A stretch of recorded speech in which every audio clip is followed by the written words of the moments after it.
কোনো কৃষক আর চাচ্ছে না তার ছেলে কৃষক হোক। কৃষকরা বজ্রপাতে মারা যাচ্ছে, ঝড় তুফানে মারা যাচ্ছে, বন্যায় কৃষকদের কবলিত হয়ে তাদের ফসল নষ্ট হচ্ছে, কিন্তু তাদের জন্য পুনর্বাসনের জন্য তেমন কোনো ব্যবস্থা নেই। অন্যান্য ভুল কারখানা শ্রমিক মারা গেলে বা সরকারি কোনো প্রতিষ্ঠানের লোক এভাবে কোনো দুর্ঘটনায় মারা গেলে তাদের জন্য পুনর্বাসনের ব্যবস্থা হয়, তাদেরকে ক্ষতিপূরণ দেওয়া হয়, কিন্তু কৃষকদের জন্য কোনো ক্ষতিপূরণ দেওয়া হচ্ছে না।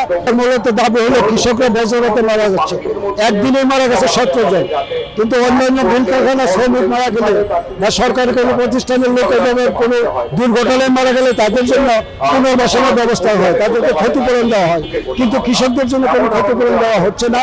এবং এটা জোর জোর ধরে চলে আসতেছে, এবং এই যদি ব্যবস্থা না হয় তাহলে কৃষকরা একসময় কৃষিকাজ থেকে মুখ ফিরিয়ে দিতে পারে।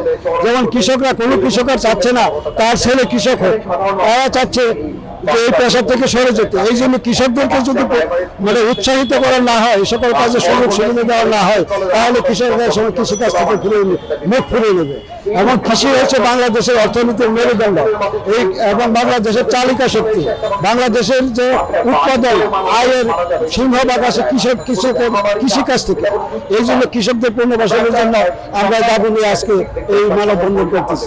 এটা একটা ব্যতিক্রম ধর্মীয় আয়োজন আমাদের, কারণ কেউ কৃষকদের জন্য এইভাবে কৃষকরা যে মারা যাচ্ছে তাদের জন্য কথা বলছে না।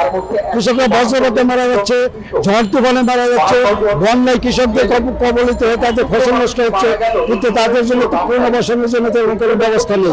বর্তমান সময়ে তথ্য প্রযুক্তির এই যুগে আধুনিক যে প্রযুক্তি আসছে তাতে হাওরের মাঝে যদি টাওয়ার তৈরি করা হয় তাহলে সেই টাওয়ারের মাধ্যমে বজ্র নিরাপদ হবে এবং বজ্র বিভিন্ন জায়গায় ছড়ায় যাবে না, ওই টাওয়ারটার আশেপাশে থাকবে। তখন কৃষকরা ওই স্থান ত্যাগ করলে তারা বজ্রপাত থেকে রক্ষা পাবে এবং তাদের জীবন রক্ষা হবে।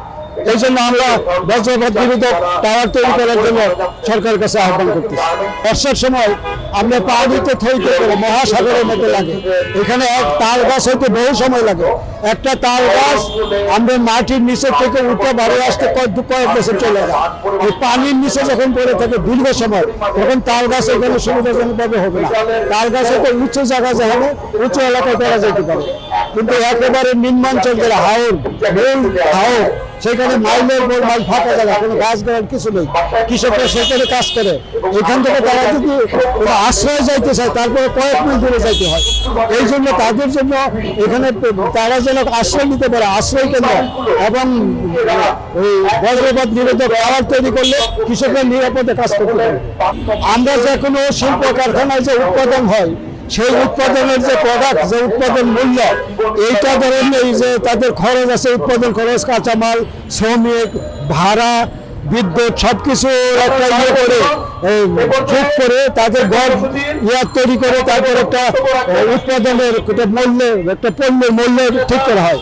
কিন্তু কৃষকরা যে শ্রম দিচ্ছে, কৃষকরা সার, বীজ, কীটনাশক, তেল বিভিন্নভাবে যে খরচ করতেছে, খরচ করে তারা একটা ফসল উৎপাদন করতেছে, কিন্তু এই ফসলের মূল্য কৃষকরা নির্ধারণ করতে পারে না। এই ফসলের মূল্য বাজারের উপর নির্ভর করে, সেটা সরকার একটা নামমাত্র মূল্য ঘোষণা করে যে তাও বিভিন্ন সিন্ডিকেট, তারপরে বিভিন্ন ইয়ার কবলে করে কৃষকরা বলতে তাদের মূল্য পাচ্ছে না। আমার একটা স্বাভাবিক হিসাব মতো আমি জানি 1 মণ ধান উৎপাদন করতে কমপক্ষে 3000 টাকা ছিল। যদি তার নিজের শ্রমটা ধরা হয়, আমাদের 6 মাস লাগে একটা ফসল উৎপাদন, বীজতলা থেকে ধানটা বেড়ে ওঠা পর্যন্ত প্রায় 6 মাস। একটা লোক যদি 6 মাস একটা 1 বিঘা শ্রমের জায়গার একটা লোকের শ্রমের মূল্য ধরা হয়, তারপরে অনেক টাকা হয়ে যাবে, 5-7 হাজার টাকা তার শ্রমের মূল্য এসে যাবে, 10,000 টাকা এসে যাবে। কিন্তু এখন ধানের দাম হচ্ছে মাত্র 800-900 টাকা। এই জন্য কৃষকের উৎপাদনের সময় যে দামটা থাকে মূল্য, সেইটা থেকে যদি কৃষকদেরকে রক্ষা করা যায় তাহলে কৃষকরা উৎপাদন স্বাচ্ছন্দ্য করতে হবে।